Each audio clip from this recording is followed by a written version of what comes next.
Good evening, welcome to The Globe. I'm Jonathan Doidge, thanks for joining us. And with me tonight is our guest, Katie Matheson, golf writer, who we'll be talking to a little bit later on. But before all that, we'll start by looking at a new series on Channel 4 that charts the history of the very thing you're watching right now.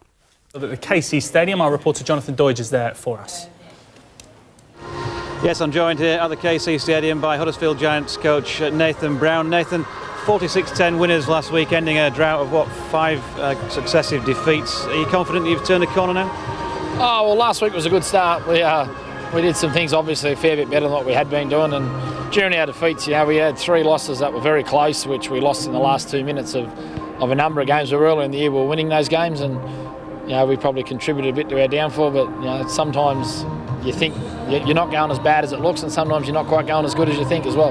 Jason Baitieri was the man who did so. Here's Setamaita Sarr down the left-hand side, a chance for the Dragons, just to keep their hopes of some points alive here. And still going down this right with Baitieri once again. Now it's with 23, Lapini Peya. Here's Leon Price back on the inside to Menzies, who's got the strength. Steve Menzies has burrowed his way underneath the challenge of Brent Webb, and Steve Menzies gets the Catalan Dragons' second try. Yes, good afternoon. A warm welcome from Yorkshire's Garden Racecourse here at Ripon. Not quite in full bloom as it normally is here in North Yorkshire on account of some pretty inclement weather, as you can see.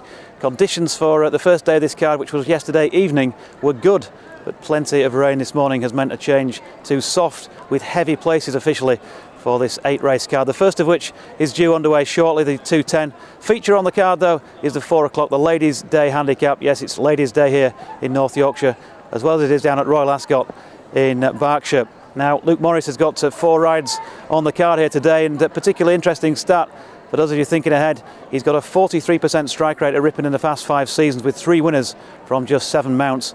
As I say, he's got 4 here today, and Lieutenant Kojak in the big race, the 4 o'clock, is perhaps the one who's most likely to come home in front on this occasion. The last time we had an update from the Twickenham Stoop, Leeds Rhinos were taking control of their game against the London Broncos. Is that still the same, Jonathan Doidge?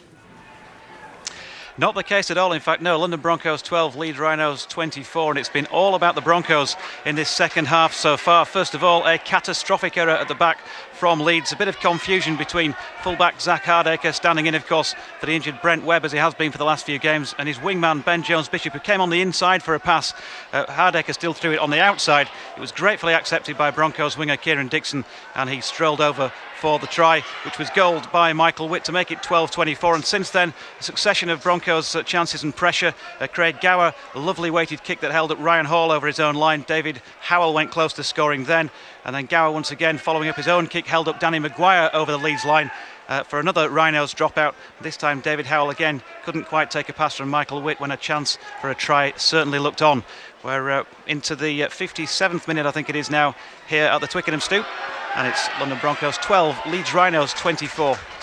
As I was saying, Gary Megson looking for his team to pick up some points at home. 3 of the next 4 games, including this one today, are here at the Reebok Stadium. Newcastle will visit next Sunday in a lunchtime kick-off at 1 o'clock, and then Fulham also down to visit as well, with a game away at Stoke mixed in between.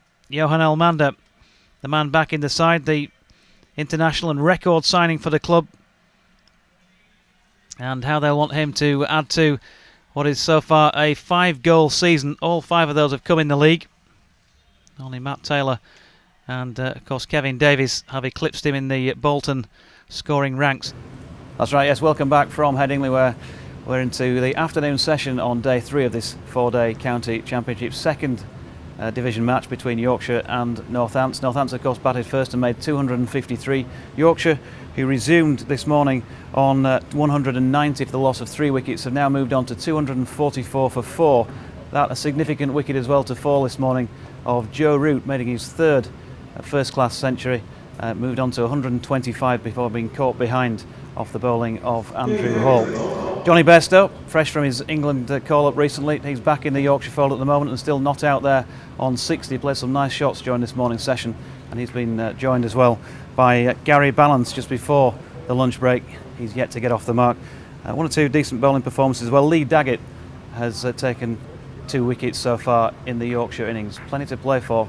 Not sure if we're going to get enough time in the game to eke out a positive result either way, but at the moment Yorkshire 244 for 4 in response to the Northants total of 253. You're going to be fit and firing again to take part in the competition before the end of the month? Yeah, hopefully. I think in a few days and I'll be back in the reckoning, and then obviously we'll just have to see how the lads are going and if people are informed. So yeah, fingers crossed over to them. Bit of testing competition then for Anthony McGrath. That's it then. Half time, if you like, here at Headingley. Leicestershire have got to knock off 170 to pick up the points here. Well, what a desperate finish that was to the 320 here at Ripon. We heard from Luke Morris earlier. He was on board the odds-on favourite there, Gas in Gold, and he battled really, really hard to get to the front. But Choison, who had led for most of the contest, was ever so game, and he has come back and got his nose back in front for success there under David Allen. So Choison wins for Tim Easterby and David Allen, and the odds-on favourite is beaten here at Ripon. Good performance also from Torero, but could never quite get to them. And we often say, don't we, the round course here at Ripon favours those who are on the front end. And once again, that's proved to be the case. Katie, many thanks for your time. It's been great to talk to you. Well, it's been great to have you this evening. Thanks for joining us. Don't forget to tune in next week when actor Lawrence Fox will be here in the studio, and we'll be talking to PR guru Mark Borkowski after the launch of his controversial new book, The Fame Factor. Take care. We'll see you then. Good night.